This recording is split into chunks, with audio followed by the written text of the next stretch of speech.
সরকারি কর্মপদ্ধতি ও নথি ব্যবস্থাপনায় স্বচ্ছতা নিশ্চিত করার জন্য নিয়মিত অডিট এবং চেকিং একটা অপরিহার্য প্রক্রিয়া। সম্প্রতি দক্ষিণ চব্বিশ পরগনার চাইল্ড ডেভেলপমেন্ট প্রজেক্ট অফিসারের সার্টিফিকেট ইস্যু সংক্রান্ত একটা ঘটনার ওপর কমিশনের সুপার চেকিং একেবারে আলোচনার কেন্দ্রবিন্দুতে এসেছে। কমিশন সূত্রে জানা যায়, ছুটির দিনে একের পর এক গরমিল ধরা পড়েছে, যা নিয়ম এবং গাইডলাইন উভয়েরই পরিপন্থী।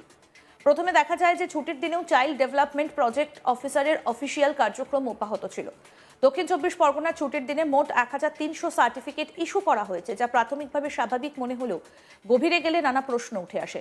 সাধারণত ছুটির দিনে সরকারি অফিসে কার্যক্রম বন্ধ থাকে, তবে ফ্যামিলি রেজিস্ট্রারের তথ্য ব্যবহার করে সার্টিফিকেট ইস্যু করা হয়েছে, যা গাইডলাইনের সঙ্গে সঙ্গতিপূর্ণ নয়। সির অর্থাৎ সার্টিফিকেট ইস্যুয়েন্স রুলস অনুযায়ী সার্টিফিকেট ইস্যুর জন্য যথাযথ অফিসিয়াল অনুমোদন এবং কার্যক্রমের স্বচ্ছতা বজায় রাখা অপরিহার্য। সার্টিফিকেট ইস্যু প্রক্রিয়ার মূল উদ্দেশ্য হল প্রতিটা ডকুমেন্টের সত্যতা যাচাই করা এবং ভুল তথ্যের প্রবেশ রোধ করা। কমিশন সূত্রে খবর পাওয়া গেছে, ছুটির দিনে 25, 27, 28শে ডিসেম্বর ইস্যু হওয়া সার্টিফিকেট নিয়ে বিশেষ সন্দেহ প্রকাশ করা হয়েছে। এই ঘটনা একদিকে সরকারি অফিসের স্বচ্ছতা এবং নিয়মিত অডিটের প্রয়োজনীয়তা পুনরায় সামনে নিয়ে আসে, অন্যদিকে এটা প্রশ্ন তোলে যে অফিসে অনুমোদন প্রক্রিয়াটি ঠিকভাবে কাজ করছে কিনা। কমিশনের অনুসন্ধানে উঠে এসেছে যে কেন এবং কিভাবে ছুটির দিনে এতগুলো সার্টিফিকেট ইস্যু হলো। এখানে ডিএম অফিসের অনুমোদনের প্রশ্নও তোলা হয়েছে। এক, ছুটির দিনে কার্যক্রমের বৈধতা। সরকারি অফিসে সাধারণভাবে ছুটি হওয়া সাপেক্ষে অফিসিয়াল কার্যক্রম স্থগিত থাকে, তবুও দক্ষিণ চব্বিশ পরগনার সিডিপিও অফিস ছুটির দিনে 1300 সার্টিফিকেট ইস্যু করেছে এবং এটাই নির্দেশ করে যে অফিসে অস্বাভাবিক কার্যক্রম চলছে। এমন কার্যক্রম স্বাভাবিক নিয়মাবলীর পরিপন্থী। 2, ফ্যামিলি রেজিস্ট্রারের তথ্য ব্যবহার। ফ্যামিলি রেজিস্ট্রারের তথ্যকে সার্টিফিকেট ইস্যুর জন্য ব্যবহার করা হয়েছে, যদিও তথ্য প্রমাণ হিসেবে ফ্যামিলি রেজিস্ট্রারের ডেটাকে ব্যবহার করা যায়। তবে সির গাইডলাইনের অধীনে ছুটির দিনে একযোগে এতগুলো সার্টিফিকেট ইস্যু করা অনুমোদিত নয়। এটা নির্দেশ করে যে প্রক্রিয়ায় নিয়মিত যাচাই বাছাই এবং অনুমোদনের শৃঙ্খলা ভঙ্গ হয়েছে। 3, কমিশনের সন্দেহ, 25, 27, 28শে ডিসেম্বর ইস্যু হওয়া সার্টিফিকেট নিয়ে কমিশন বিশেষভাবে সন্দেহ প্রকাশ করেছে। কমিশন প্রশ্ন তুলেছে যে এই সময়সূচিতে ছুটির দিনেও কিভাবে অনুমোদন পাওয়া গেল এবং কোন প্রক্রিয়ায় 1300 সার্টিফিকেট তৈরি করা হলো। 4, ডিএম অফিসের অনুমোদনের প্রশ্ন। সুপার চেকিং এর প্রতিবেদন অনুসারে এই সার্টিফিকেটগুলোর অনুমোদন ডিএম অফিস থেকে কিভাবে মিলল তা স্পষ্ট নয়। এটা প্রশাসনিক ত্রুটি বা অনিয়মের ইঙ্গিত দেয়। অনুমোদনের স্বচ্ছতা না থাকলে সরকারি নথির বিশ্বাসযোগ্যতা ক্ষুণ্ণ হয়। এই বিষয়ে আমাদের প্রতিনিধি সুজয় ঘোষ কি প্রতিবেদন তুলে ধরেছেন, দেখব এবার। এসআইআর এর সুপার চেকিংয়ে একাধিক গরমিলের অভিযোগ, এবং যেটা নিয়ে কিন্তু এই মুহূর্তে বলা যেতে পারে যে শুনানি পর্ব বা যে মাইক অবজারভাররা ছিল তাদেরকে নিয়েও এই মুহূর্তে একটা বিরাট চর্চা কিন্তু শুরু হয়েছে কমিশনের অন্দরে। কিভাবে সুপার চেকিংয়ের সময় কমিশনের এটা একেবারে নজরে আসে, যেটা জানা যাচ্ছে প্রায় 1300 মতো নারী এবং শিশু কল্যাণ দপ্তরের পক্ষ থেকে এবং ডিএম অফিস থেকে একেবারে ছুটির দিনে 25, 26, 27 এই 3 দিনে যে 3টে ডেটে যে সার্টিফিকেট ইস্যু করা হয়েছে 1300 যে নারী এবং শিশু কল্যাণ দপ্তরে বলা যেতে পারে আইসিডিএসের এই যে সার্টিফিকেট, যেটা এসআইআর এর নথি হিসেবে ব্যবহার করা হয়েছে।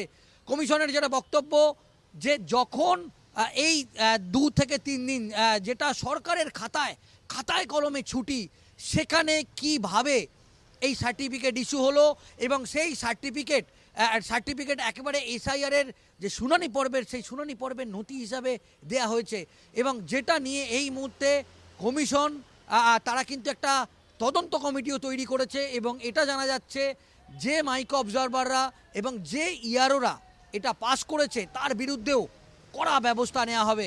অন্যদিকে এটা জানা যাচ্ছে যে যে গোটা রাজ্য জুড়ে যে সুপার চেকিং এই মুহূর্তে চলছে। আমরা জানি গোটা রাজ্য জুড়ে হিয়ারিং পর্ব চলেছে, এবং সুপ্রিম কোর্টের নির্দেশে কিন্তু এই মুহূর্তে এসআইআর পর্ব 12টি রাজ্যের সঙ্গে পশ্চিমবঙ্গে হচ্ছে।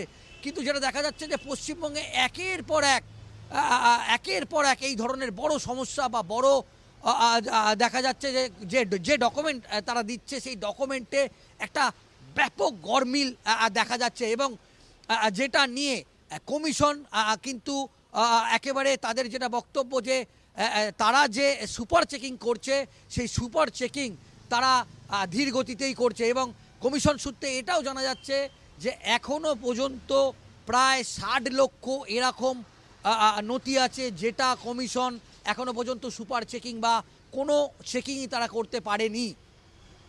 আমরা জানি যে তথ্যগত অসঙ্গতিতে প্রায় 1,48,00,000 আইডেন্টিফাই করা হয়েছিল। সেই 1,48,00,000 মধ্যে কেবলমাত্র 60 লক্ষ এরকম ডকুমেন্টস আছে যেগুলোকে কমিশন এখনও পর্যন্ত তারা চেকিং করতে পারেনি।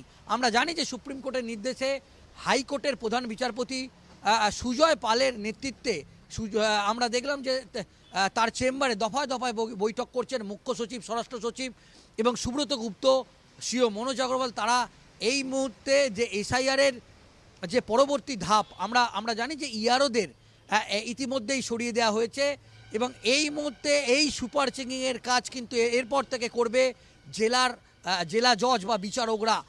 সেক্ষেত্রে এই সুপার চেকিংয়ে যেরকমভাবে দেখা যাচ্ছে ছুটির দিনে এইভাবে গরমিল, এখন দেখার বিষয় শেষ পর্যন্ত কত গরমিল এরকমভাবে নজরে আসে। এবং এর মধ্যে প্রশাসনিক প্রভাব এবং সম্ভাব্য জটিলতা কি রয়েছে। স্বচ্ছতার অভাব, ছুটির দিনে অস্বাভাবিক সার্টিফিকেট ইস্যু প্রক্রিয়া স্বচ্ছতার অভাবের ইঙ্গিত দেয়। সরকারি নথি ব্যবস্থাপনায় স্বচ্ছতা বজায় রাখতে হলে প্রতিটা পদক্ষেপের লিখিত রেকর্ড থাকা অপরিহার্য। 2, নিয়ম এবং গাইডলাইনের লঙ্ঘন। সির গাইডলাইন অনুযায়ী সার্টিফিকেট ইস্যু প্রক্রিয়ার ডকুমেন্টের যাচাই, অফিসিয়াল অনুমোদন এবং স্বচ্ছতার নিশ্চয়তা থাকা বাধ্যতামূলক। এখানে তা ভঙ্গ হয়েছে। 3, সার্টিফিকেটের মান এবং বিশ্বাসযোগ্যতা। যদি ছুটির দিনে অল্প বা বড় সংখ্যক সার্টিফিকেট ইস্যু হয় তবে সেটা অফিসিয়াল নথির বিশ্বাসযোগ্যতাকে প্রভাবিত করে। গাইডলাইন ভঙ্গের ফলে এই সার্টিফিকেটের সত্যতা নিয়ে সন্দেহ জন্মায়। 4, অডিট ও কমিশনের প্রভাব। কমিশনের সুপার চেকিং প্রক্রিয়ায় এই ধরনের অনিয়ম ধরা পড়লে ভবিষ্যতে অফিসিয়াল কার্যক্রমে নিয়মিত অডিটের প্রয়োজনীয়তা আরও জোরদার হয়। সম্ভাব্য কারণ এবং প্রশাসনিক ব্যাখ্যা। প্রক্রিয়াগত ত্রুটি। ছুটির দিনে সার্টিফিকেট ইস্যু হবার মূল কারণ হতে পারে প্রশাসনিক ত্রুটি। অনুমোদনের শৃঙ্খলা না থাকলে এই ধরনের গরমিল ঘটে। 2, ডেটা ব্যবহার ও যাচাই। ফ্যামিলি রেজিস্টারে তথ্য ব্যবহার করা হয়েছে, যদি তথ্য যাচাইয়ের পর্যায়ে যথাযথভাবে না হয় তবে সার্টিফিকেট ইস্যুর ক্ষেত্রে ভুল তথ্য অন্তর্ভুক্ত হতে পারে। 3, অস্বাভাবিক চাপ। ছুটির দিনে জরুরি কাজের চাপ থাকলে অফিসিয়াল প্রক্রিয়া দ্রুত শেষ করার জন্য নিয়মিত শৃঙ্খলা অবজ্ঞা করা হতে পারে। ভবিষ্যতের জন্য সুপারিশ: সার্টিফিকেট ইস্যু প্রক্রিয়ার স্বচ্ছতা নিশ্চিত করা। ছুটির দিনেও অফিস খোলা থাকলে সব প্রক্রিয়ার যথাযথ নথি এবং অনুমোদন থাকা জরুরি। 2, ডকুমেন্ট যাচাই এবং অনুমোদন। ফ্যামিলি রেজিস্টারে তথ্য ব্যবহার হলেও সির গাইডলাইন অনুযায়ী যাচাই বাছাই করা প্রয়োজন। কমিশনের নিয়মিত অডিট।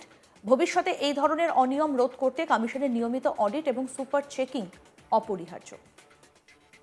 আরও আপডেট পেতে দেখতে থাকুন আজ তাক বাংলা। সাবস্ক্রাইব করুন, নোটিফিকেশন পেতে বেল বাটন অপশন প্রেস করুন।